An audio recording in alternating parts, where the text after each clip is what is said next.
કેમ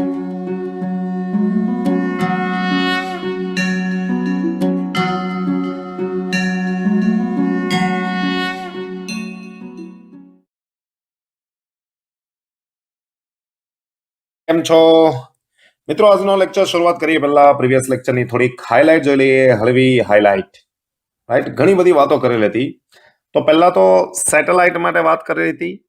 આ પૃથ્વીની ફરતે જો કોઈ સેટેલાઇટ આર ત્રિજ્યાની કક્ષામાં પરિભ્રમણ કરતો હોય, ઓકે, આર કક્ષાની ત્રિજ્યામાં પરિભ્રમણ કરતો હોય તો તેનો કક્ષીય ઝડપનું સૂત્ર તમે મેળવેલું હતું. v0 is equal to under root gm upon small r. યાદ રાખજો. હા, પણ જો સેટેલાઇટ પૃથ્વીની સપાટીની નજીક રહીને ભ્રમણ કરતો હોય, સ્પષ્ટ લખેલું હશે, તો આ કક્ષીય ઝડપ લખાય under route gm upon r. અને મિત્રો જો g તરીકે તમે gm upon r સ્ક્વેર લેતા હોય પૃથ્વીની સપાટી પર ગુરુત્વ પ્રવાહી, ઓકે, તો આ સૂત્ર તમારું આવે છે gm upon r ની જગ્યાએ તમે લખી શકો છો gr. ઓકે, તો અહીંયા આવશે gr. અને આ સ્પીડ 9.8 g ની વેલ્યુ લો, r 6400 કિલોમીટર લો, તો આન્સર આવે છે 8 કિલોમીટર પર સેકન્ડ. રાઈટ? આ છે ભાઈ વ્યાપક રીતે સૂત્ર. અને આ સ્પેશિયલ કન્ડિશન છે જેમાં સેટેલાઇટ પૃથ્વીની સપાટીને નજીક રહીને ભ્રમણ કરે તો. ઓકે છે? Yes sir. તો પહેલું ઇક્વેશન તમે કક્ષીય ઝડપનું મેળવ્યું. બીજો આનો ઉપયોગ કરીને તમે આવર્તકાળનું સૂત્ર મેળવેલું છે. ઓકે, ટી સ્ક્વેર ચલે છે આર ક્યુબ લખતા હતા. કેપ્લરની ગતિનો ત્રીજો નિયમ વર્તુળાકાર કક્ષાના સંદર્ભમાં. ઓકે, એ પૂછાય તો પણ આવું જ લખવાનું, ટી સ્ક્વેર, અને આ સાબિત કરવાનું. T square is equal to લખાય છે 4 pi square upon gm into R cube. Right? आगे बढ़ते हैं. ત્યારબાદ સેટેલાઇટની કુલ ઉર્જાનું સૂત્ર હતું, જેમાં આવતી ગતિ ઉર્જા અને સ્થિતિ ઉર્જા. સ્થિતિ ઉર્જાનું સૂત્ર આર અંતરે gmm upon r, અને ગતિ ઉર્જા તમે મેળવેલી હતી gmm upon 2r. ઓકે, જો તમે gmm upon r ને x તરીકે દર્શાવો તો થોડીક ગણતરીમાં સહેલું પડે છે. x/2 માઇનસ x અને હવે માઇનસ x/2. Get it? અને x એટલે gmm upon r, સ્થિતિ ઉર્જાનું મૂલ્ય. આ gmm upon r એટલે ભાઈ સ્થિતિ ઉર્જાનું મૂલ્ય. Gate it? ઓકે, તો અહીંયા કુલ ઉર્જા થઈ. ઘણી વખત પૂછાય છે કુલ ઉર્જા અને ગતિ ઉર્જાનો ગુણોત્તર. તો જુઓ, કુલ ઉર્જા માઇનસ x/2, ગતિ ઉર્જા પોઝિટિવ આવે x/2, આવે -1. ઘણી વખત આવું પણ પૂછાય છે ગતિ ઉર્જા અને સ્થિતિ ઉર્જાનો ગુણોત્તર, તો સ્થિતિ ઉર્જા પ્લસ x/2, ગતિ ઉર્જા પ્લસ x/2, સ્થિતિ ઉર્જા માઇનસ x, તો હવે -1/2. તો કોઈ પણ ગુણોત્તર પૂછાઈ શકે છે. આ નોર્મલી વાત કરેલી હતી અને જે તમને ખબર હોવી જોઈએ. ઓકે, આજે નવા પ્રશ્નની વાત કરીએ. ચલો મિત્રો, આજે વાત કરવાની છે ઉપગ્રહ માટે બંધન ઉર્જા અને નિષ્ક્રમણ ઉર્જા સમજાવો. ચાલો, તો આપણે લઈ લઈએ પૃથ્વી. ઓકે, આ છે તમારી પૃથ્વી. પૃથ્વીની આસપાસ વર્તુળાકાર કક્ષામાં પરિભ્રમણ કરતો સેટેલાઇટ લઈએ. This is R. ઓકે, અહીંયા એક સેટેલાઇટ લઈ લઈએ. ચલો, સેટેલાઇટ. આના માટે આપણે મેળવવાનું છે નિષ્ક્રમણ ઉર્જા, બંધન ઉર્જા. ઓકે, બંધન ઉર્જા અને નિષ્ક્રમણ, અથવા તો તમે આને નિષ્ક્રમણ ઉર્જા કહી શકો. નિષ્ક્રમણ ઉર્જા અને નિષ્ક્રમણ ઝડપ. ઓકે, આ કક્ષા સંપૂર્ણપણે વર્તુળાકાર લેવાની છે આપણે.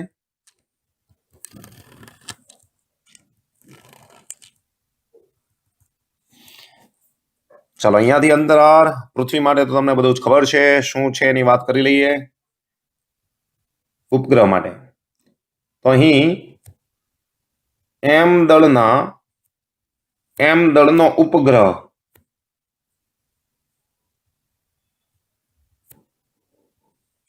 પૃથ્વીના કેન્દ્રથી r અંતરે પૃથ્વીની આસપાસ પરિભ્રમણ કરે છે.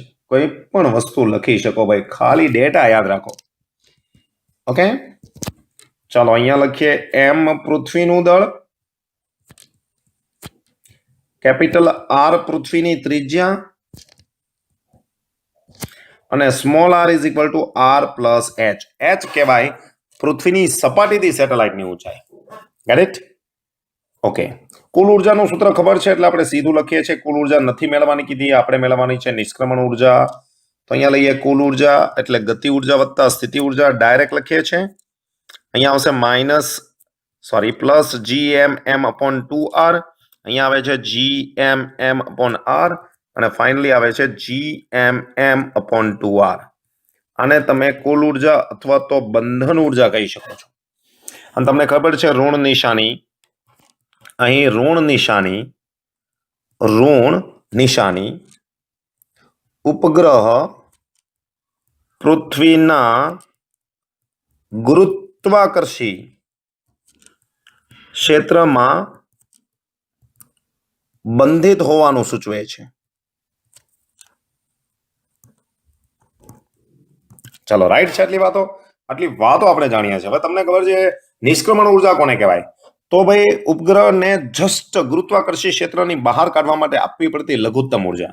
અને જ્યારે બહાર નીકળે ત્યારે ન તો ગતિ ઉર્જા હોય ન તો સ્થિતિ ઉર્જા હોય. લઘુત્તમ ઉર્જા ઓલરેડી ડિસ્કસ થઈ ગયું છે આગળ, પણ એ પૃથ્વીની સપાટી પર સ્થિર પડેલા પદાર્થ માટે વાત થઈ હતી. અહીંયા સેટેલાઇટ માટે વાત છે. ઓકે, તો નિષ્ક્રમણ ઉર્જાની વ્યાખ્યા લખીએ. નિષ્ક્રમણ ઉર્જા કોને કહેવાય? ઉપગ્રહને પૃથ્વીના ગુરુત્વાકર્ષી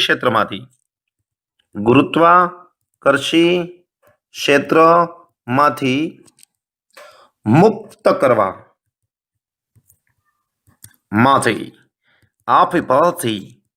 આપવી પડતી લઘુત્તમ ઉર્જા, ધ્યાન આપજો ભાઈ, લઘુત્તમ ઉર્જાને ઉપગ્રહની નિષ્ક્રમણ ઉર્જા કહેવાય. ઓકે, ઉપગ્રહ માટે નિષ્ક્રમણ ઉર્જા કહેવાય. હવે અહીંયા સૌથી અગત્યની વાત, ભાઈ પૃથ્વીની સપાટી ઉપર કોઈ પણ પદાર્થ માટે નિષ્ક્રમણ ઉર્જા ઓકે દળને અનુરૂપ બદલે. દળ બદલાય તો નિષ્ક્રમણ ઉર્જા, પણ નિષ્ક્રમણ ઝડપ ન બદલાતી. ઓકે, લેટ્સ સી ભાઈ અહીંયા શું થાય છે જોઈએ. ભાઈ પદાર્થ પાસે અત્યારે ઉર્જા છે, કુલ ઉર્જા એટલે કે ઉપગ્રહ માટે ઉર્જા છે -GMM/2R. ધારો કે આ ઉર્જા -100 અથવા તો 1000 જૂલ છે. હવે જ્યારે તમે +1000 જૂલ આપશો તો એ કક્ષામાંથી ગુરુત્વાકર્ષી ક્ષેત્રમાંથી બહાર નીકળી જશે અને એની કુલ ઉર્જા 0. ન ગતિ ઉર્જા હોય ન સ્થિતિ ઉર્જા. રાઈટ? તો એનો મિનિંગ થાય ભાઈ હું 1000 જૂલને બદલે 1010 જૂલ આપું તો જ્યારે તે ગુરુત્વાકર્ષી ક્ષેત્રની બહાર નીકળશે ત્યારે કોઈ પણ પ્રકારનું બળ નથી, એટલે સ્થિતિ ઉર્જા તો 0 હશે, પણ 10 જૂલ જેટલી ઉર્જા એને ગતિ ઉર્જા સ્વરૂપે બચશે. ઓકે, તો 10,000 1010 આપો તો પણ બહાર નીકળે અને 1000 આપો તો પણ, તો લઘુત્તમ ઉર્જા 1000 થઈ. તો 1000 પ્લસ વેલ્યુ જે છે એને એની નિષ્ક્રમણ ઉર્જા કહેવાય. તો નિષ્ક્રમણ ઉર્જા કુલ ઉર્જા જેટલી જ પણ પોઝિટિવ, બંધન ઉર્જા જેટલી જ પણ પોઝિટિવ. તો અહીંયા તમે મિત્રો લખી શકો છો આરામથી લખી શકો છો. નિષ્ક્રમણ ઉર્જા ઇઝ ઇક્વલ ટુ પ્લસ બંધન ઉર્જાની પોઝિટિવ વેલ્યુ. ઓકે, બંધન ઉર્જા અથવા તો કુલ ઉર્જાની પોઝિટિવ વેલ્યુ જે તમારી માટે આવશે +GMM/2R. રાઈટ? ચાલો નિષ્ક્રમણ ઝડપની વાત કરીએ. નિષ્ક્રમણ ઝડપ લેટ્સ સી કોને કહીશું? તો સેમ ટુ સેમ જ છે ભાઈ. ઉપગ્રહને પૃથ્વીના ગુરુત્વાકર્ષી ક્ષેત્રમાંથી અથવા તો તમે કક્ષામાંથી પણ લખી શકો છો, કેમ કે કક્ષા તો ગુરુત્વાકર્ષી ક્ષેત્રમાં જોવાની, ક્ષેત્રમાંથી મુક્ત કરવા માટે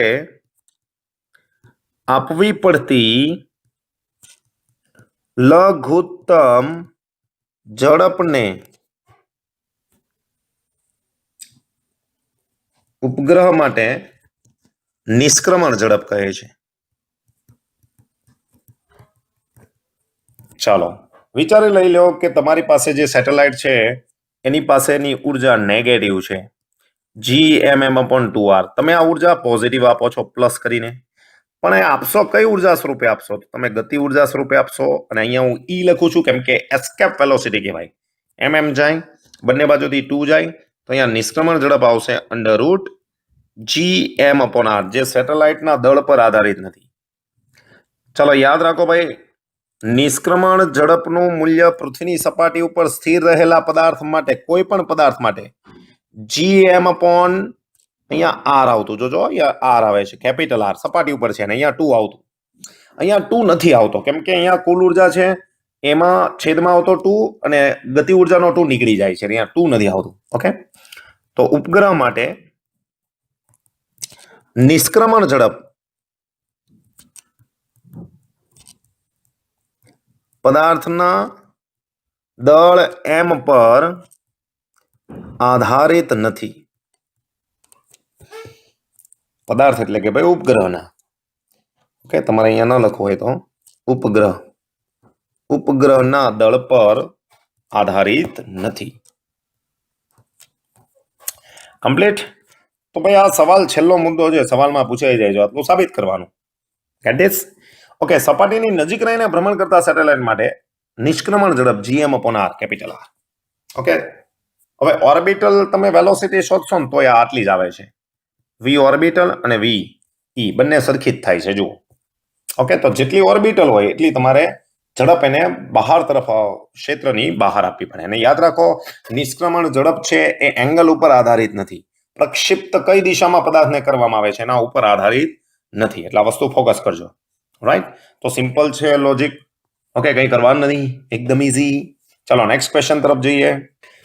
જો નેક્સ્ટ ક્વેશ્ચન છે, કૃત્રિમ ઉપગ્રહના પ્રકારો જણાવો અને સમજાવો. ભાઈ, કૃત્રિમ સેટેલાઇટ જે માનવે તરતા મૂકેલા હોય અવકાશમાં, તો એના મુખ્યત્વે આપણે 2 પ્રકાર લઈએ. કૃત્રિમ ઉપગ્રહના પ્રકારો એકચ્યુઅલી છે ને, ઘણા બધા આપણે આવશે. એમાં આપણે વાત કરશું પહેલા 2 જે આપણા સિલેબસમાં છે તે. એક છે ભૂસ્થિર સેટેલાઇટ, ભૂસ્થિર ઉપગ્રહ.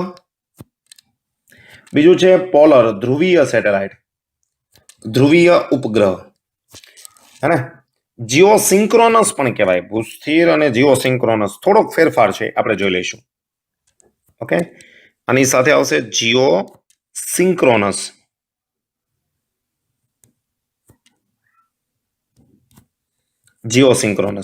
આને કહેવાય પોલર. ધ્રુવીય છે, ધ્રુવને પોલર કહેવાય, એટલે polar. Okay, step by step વાત કરીએ.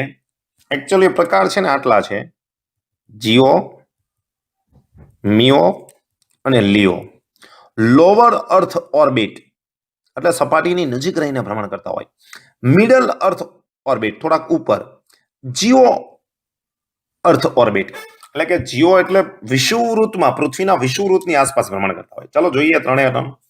ઓકે, વધારાની થોડીક ડિટેલ છે, આપણે મુખ્ય 2 પ્રકારની વાત કરવાની છે, આના ઉપર ફોકસ કરજો. ચાલો પહેલો પ્રકાર લઈએ, ભૂસ્થિર સેટેલાઇટ. કોને કહેવાય? તો ભાઈ પૃથ્વી પરથી જોતા સ્થિર દેખાય. Let's see. જો બાજુની આકૃતિમાં તમને એક સેટેલાઇટ દેખાય છે, પૃથ્વીની આસપાસ ભ્રમણ કરે છે સેટેલાઇટ. ઓકે, એ વિષુવવૃત્તીય સમતલમાં રહીને ભ્રમણ કરે. હું તમને કહી દઉં છું ભાઈ કઈ રીતના. વિચારો, પૃથ્વીનો ગોળો છે, પૃથ્વીની ધરી સરળતા માટે હું શિરોલંબ લઉં છું એક્ઝેક્ટ. પૃથ્વી આ ધરીને અનુલક્ષીને ભ્રમણ કરે છે. ઓકે, હવે તમને ખબર છે આ જે લાઈન હું ડ્રો કરું છું એને વિષુવવૃત્ત કહેવાય. ઓકે, વિષુવવૃત્ત. એક્ઝેક્ટ એ લાઈનને સમાવતું હું સમતલ દોરું તો આવું સમતલ આવશે મિત્રો. ઓકે, આને કહેવાય વિષુવવૃત્તીય સમતલ. આ સમતલમાં જ વિષુવવૃત્ત આવેલું હશે. અને સેટેલાઇટ છે એ આ વિષુવવૃત્તીય સમતલમાં રહીને ભ્રમણ કરે. ઓકે, આ જ સમતલમાં રહીને ભ્રમણ કરશે અહીંયાથી આમ. Gate this? ક્લિયર? ઓકે, અને જેનો આવર્તકાળ પૃથ્વીના આવર્તકાળ જેટલો હોય. હવે સિમ્પલ વિચારો, આ બાજુની આકૃતિ જુઓ, અહીંયા જુઓ, અહીંયા સેટેલાઇટ છે અને અહીંયા પૃથ્વીનો કોઈ વિભાગ છે. વિચારો, પૃથ્વી પણ ભ્રમણ કરે છે, આવી રીતના પૃથ્વી પણ ભ્રમણ કરે છે, સેટેલાઇટ પણ ભ્રમણ કરે છે. તો વિચારો આ સેટેલાઇટ અહીંયાથી અહીંયા ભ્રમણ કરવા માટે 24 કલાક લાગે, તો પૃથ્વી 24 કલાકમાં એક પરિભ્રમણ કરે. તો અહીંયા તમે ઊભા હો તો આ સેટેલાઇટને જુઓ તો કેવો દેખાય? સ્થિર. આ તો આવી વાત છે ભાઈ.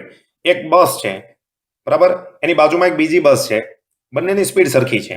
તો એક બસમાંથી તમે બીજી બસમાં જુઓ, ઓકે, તો બંનેની સ્પીડ સરખી હોવાને કારણે બીજી બસ તમને સ્થિર દેખાય. એટલા માટે પૃથ્વીના આવર્તકાળ જેટલો જ આવર્તકાળ આ સેટેલાઇટનો છે. બંને 24 કલાકમાં જ એક પરિભ્રમણ પૂર્ણ કરે.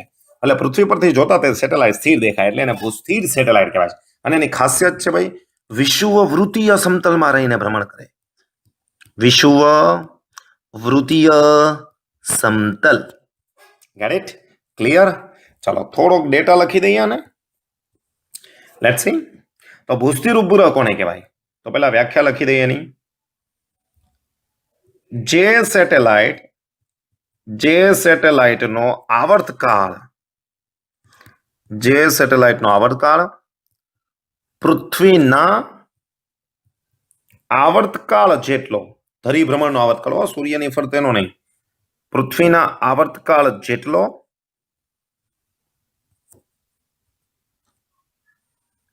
અને તેને પૃથ્વી પરથી જોતા સ્થિર દેખાય તો તેવા સેટેલાઇટને ભૂસ્થિર સેટેલાઇટ કહે છે. ઓકે, ભૂસ્થિર સેટેલાઇટની વ્યાખ્યા આવી ગઈ. જે સેટેલાઇટનો આવર્તકાળ પૃથ્વીના આવર્તકાળ જેટલો અને તેને પૃથ્વી પરથી જોતા સ્થિર દેખાય તો તેને કહેવાય સ્થિર સેટેલાઇટ. ચલો, આવર્તકાળ કેટલો હોય ભૂસ્થિર સેટેલાઇટ માટે? તો ભૂસ્થિર સેટેલાઇટ માટે આવર્તકાળ T is equal to 24 hour. આ H એટલે હાઈટ નથી હો, અળનો હેર છે, અવળ. Get it? ચાલો, કેવી રીતના ભૂસ્થિર સેટેલાઇટ એનો આવર્તકાળ 24 કલાકનો થાય એની વાત કરીએ. ભાઈ સેટેલાઇટ માટે તમે આગળ ગણતરીઓ કરેલી છે તો હું ફરી પાછી યાદ કરાવું. સેટેલાઇટ માટે આવર્તકાળ મેળવવાનું છે. આવર્તકાળનું સૂત્ર તમે ગણતરી કરીને મેળવેલું છે 4π² અને અહીંયા આવશે R3. Get this? Right? Okay. R તમને ખબર છે, R કેન્દ્રથી અંતર મપાય. This is R, total R. અને હાઈટ તો ખબર છે, સપાટીથી ઊંચાઈ.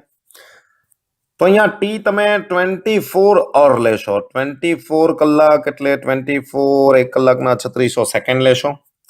G ની વેલ્યુ તમને ખબર છે 6.67 into 10⁻⁻11.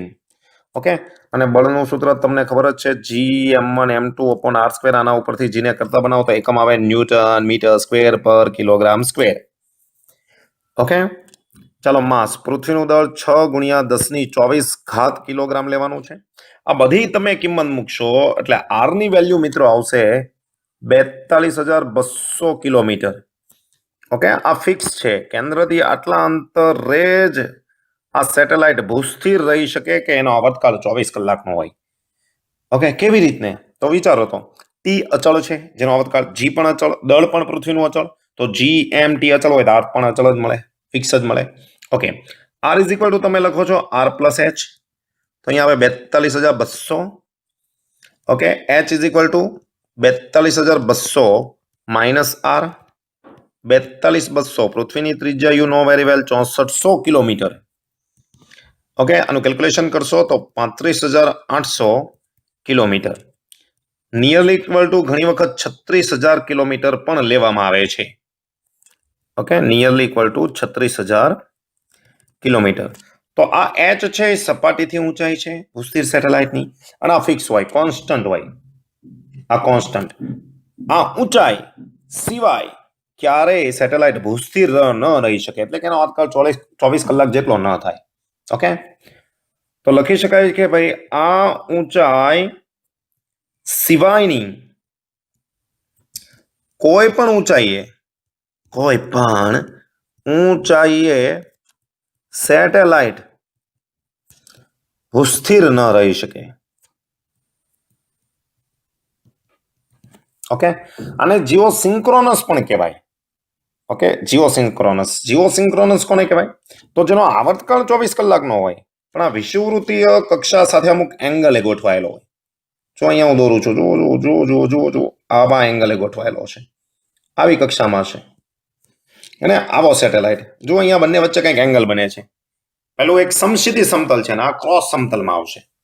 ઓકે, તો આને જીઓસિંક્રોનસ, જેનો આવર્તકાળ 24 કલાકનો હોય પણ એ વિષુવવૃત્તીય સમતલમાં ન હોય. Is that clear? રેડી?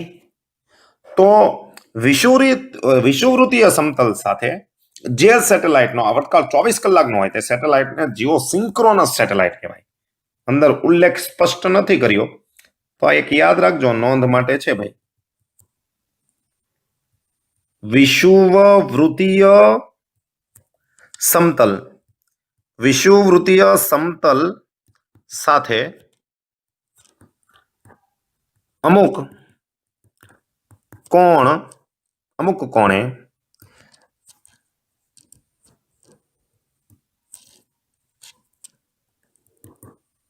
અથવા તો અમુક કોણ ધરાવતા સમતલમાં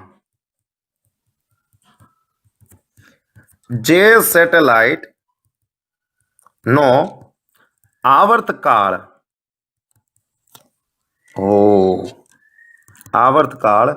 24 હોય તેવા સેટેલાઇટને જીઓસિંક્રોનસ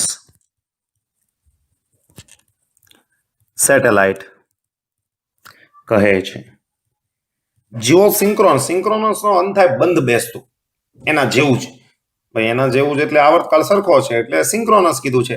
ઓકે, પણ સિંક્રોનસ અને ભૂસ્થિર સેટેલાઇટ આ બંનેમાં ડિફરન્સ ખાલી એટલો છે કે ભૂસ્થિર સેટેલાઇટ છે એ વિષુવવૃત્તીય સમતલમાં હોય અને સિંક્રોનસ છે એ વિષુવવૃત્તીય સમતલ સાથે અમુક એંગલ ધરાવતા સમતલમાં પણ આવર્તકાળ 24 કલાક હોય.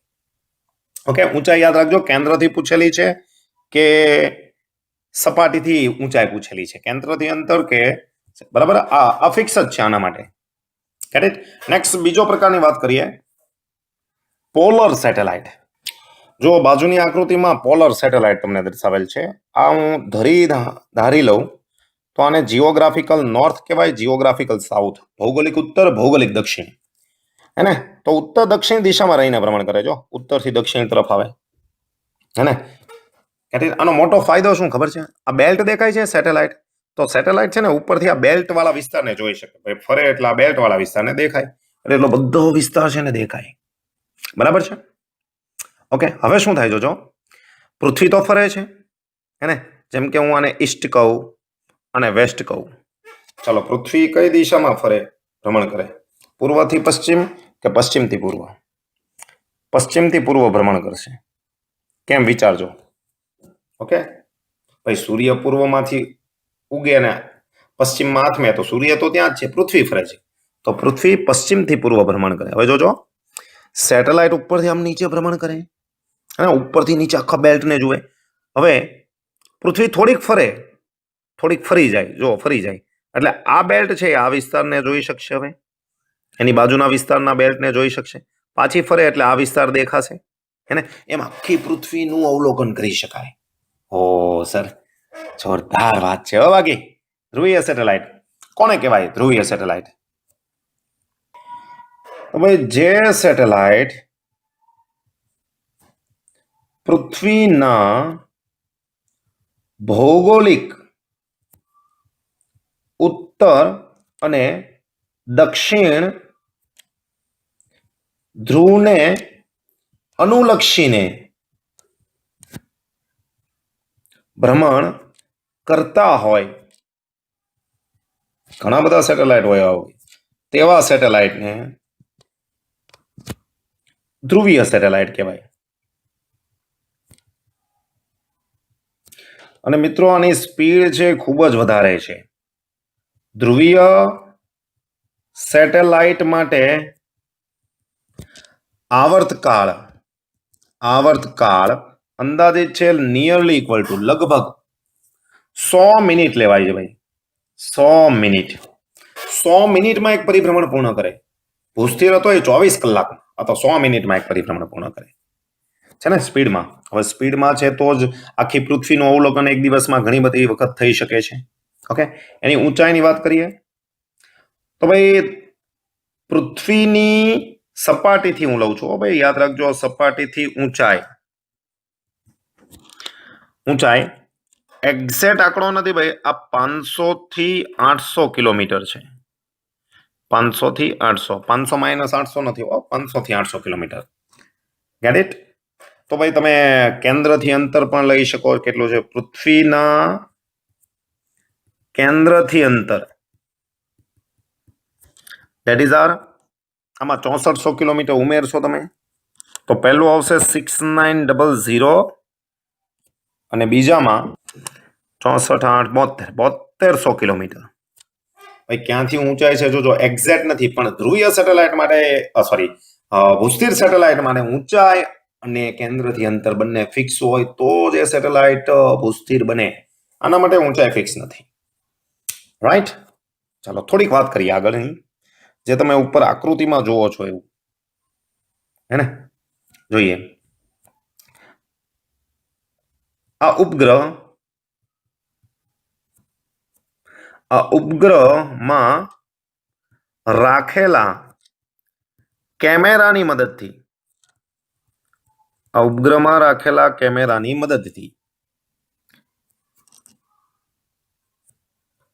એક પરિભ્રમણ દરમિયાન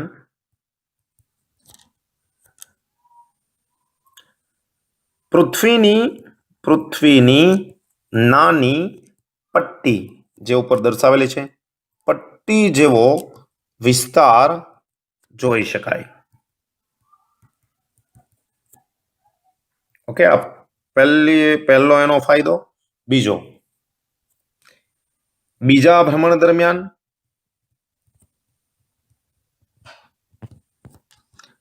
બાજુની પટ્ટીનો વિસ્તાર જોઈ શકાય. એ તો સાચી જ વાત છે ને ભાઈ, કેમ કે પૃથ્વી ભ્રમણ કરે છે પશ્ચિમથી પૂર્વ એટલે. ઓકે, એનું કારણ છે પૃથ્વી પશ્ચિમથી પૂર્વ ભ્રમણ પૃથ્વીનું. ઓકે, એટલા માટે આ જોઈ શકાય. આમ દિવસ દરમિયાન સમગ્ર પૃથ્વીનું અવલોકન કરી શકાય. રાઈટ? ચલો ભાઈ, આ સેટેલાઇટનો ઉપયોગ આપણે લઈએ. ધ્રુવીય સેટેલાઇટનો ઉપયોગ ભાઈ આખી પૃથ્વીનું અવલોકન કરી શકાય, એટલે આબોહવાની તો માહિતી મળે છે, હવામાન શાસ્ત્રની માહિતી મેળવવા. ઓકે, અને રિમોટ સેન્સિંગ એટલે શું? તો દૂરથી કોઈ પણ વિસ્તારનો ફોટોગ્રાફી લેવા, એને રિમોટ સેન્સિંગ કહેવાય. ઓકે, તો પહેલો ઉપયોગ લખું છું ભાઈ, રિમોટ સેન્સિંગ. નંબર 2, હવામાન શાસ્ત્ર માટે, જેમાં બધું જ આવી જાય. નંબર 3,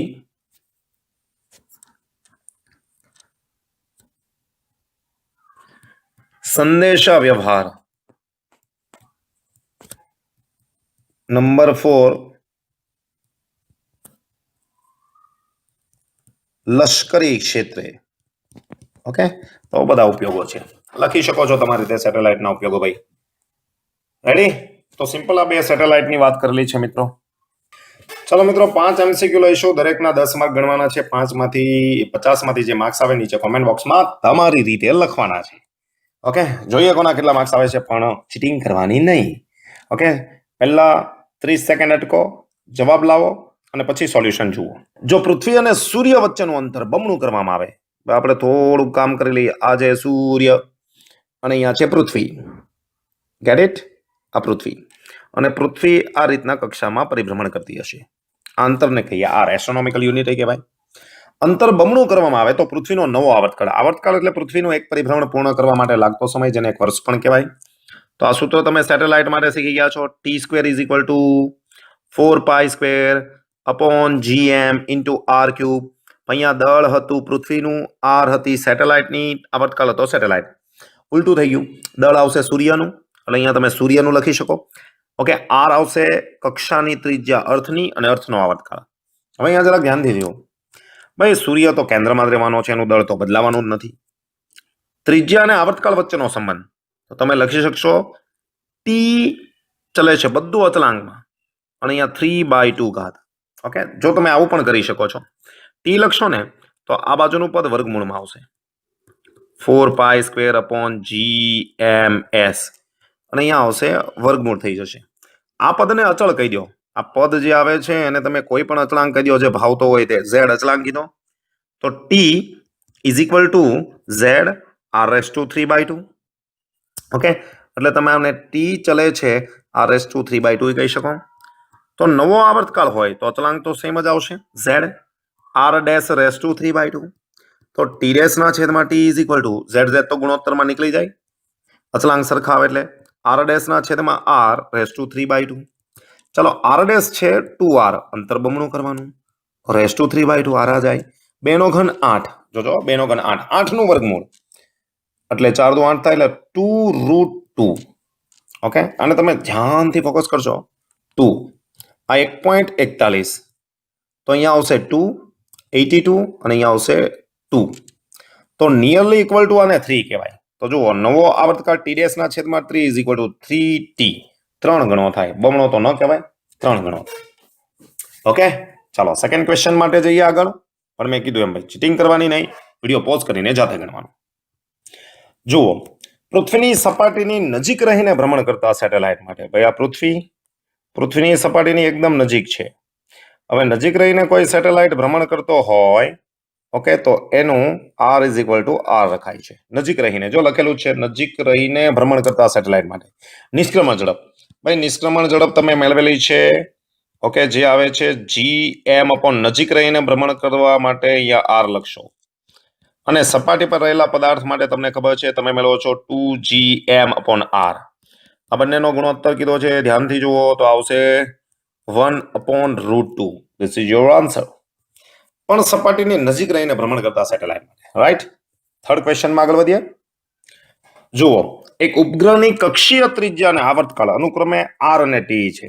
ઓકે, એક ઉપગ્રહ માટે ભાઈ આપેલું છે સેટેલાઇટ 1, અંતર R છે અને આવર્તકાળ T છે. Okay, T. ચલો બીજો સેટેલાઇટ આપેલો છે, જુઓ બીજા ઉપગ્રહ માટે આ મૂલ્ય એટલે કે ભાઈ એનું ત્રિજ્યા એટલે કે 4R અને સેટેલાઇટ 2 માટે આવર્તકાળ T' છે. તો T' ના છેદમાં T. ભાઈ T અને R વચ્ચેનો એક જ સંબંધ છે, ઉપગ્રહનું દળ ઉપર આવર્તકાળ આધારિત નથી, તમને ખબર છે.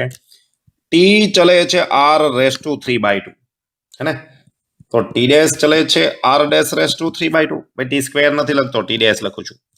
T' ના છેદમાં T, R' ના છેદમાં R, 3/2. ચલો અહીંયા આવશે 4R, ધીસ ઇઝ R⁻³/2. 4 નો ઘન 64, 64 નું વર્ગમૂળ 8, ધીસ ઇઝ 8. તો તમારો આન્સર આવશે 8, B answer, right. Fourth question જુઓ, ગુડ ક્વેશ્ચન. સેટેલાઇટની કક્ષીય ત્રિજ્યા વધે તેમ સ્થિતિ ઉર્જા અને ગતિ ઉર્જા. પહેલા તો સ્થિતિ ઉર્જાનું સૂત્ર બોલો તો sir GMM upon R. Okay, અને ગતિ ઉર્જાનું સૂત્ર સર ગતિ ઉર્જાનું સૂત્ર આના કરતા બમણું અને પોઝિટિવ, સોરી અડધું અને પોઝિટિવ 2R. યાદ છે ને ભાઈ, આ ડાયરેક્ટ ખબર હોવી જોઈએ. મને કહો R વધારો, ઓહો, R વધે તો સ્થિતિ ઉર્જા ઘટે, પણ નેગેટિવમાં ઘટવું એટલે સ્થિતિ ઉર્જા વધે. તો જેમ દૂર જાય એમ સ્થિતિ ઉર્જા વધે. જેમ કે આ પૃથ્વી છે, ઓકે, અહીંયા કંઈક સ્થિતિ ઉર્જા છે નેગેટિવ. તમે આને ઓપોઝિટ લઈ જશો તો તમે કાર્ય કરશો બાહ્ય બળ વડે, અને બાહ્ય બળ વડે થયેલું કાર્ય પોઝિટિવ આવે, તો આની સ્થિતિ ઉર્જા વધારો છો તમે, એમાં પોઝિટિવ એડ કરો છો એટલે સ્થિતિ ઉર્જા વધે, યાદ રાખજો. ઓકે, સ્થિતિ ઉર્જા વધે. ગતિ ઉર્જાની વાત કરીએ, ભાઈ R વધે તો ગતિ ઉર્જા ઘટે, તો વધે અને ઘટે આવશે. ઓકે, પહેલો આન્સર ગેટ ધીસ. ચાલો પાંચમો ક્વેશ્ચન જુઓ, M અને 2M દળના સેટેલાઇટ એક જ કક્ષામાં ભ્રમણ કરે. ઓકે, એક જ કક્ષામાં બે સેટેલાઇટ 1 અને સેટેલાઇટ 2 આનું દળ m, આનું દળ 2m, કક્ષા 1 જ. તો નિષ્ક્રમણ ઉર્જા, ભાઈ નિષ્ક્રમણ ઉર્જા એટલે બંધન ઉર્જાની પોઝિટિવ વેલ્યુ, જે આવશે કુલ ઉર્જા એટલે બંધન ઉર્જા 2r. તો 2r ને આ બધું તો સેમ જ છે.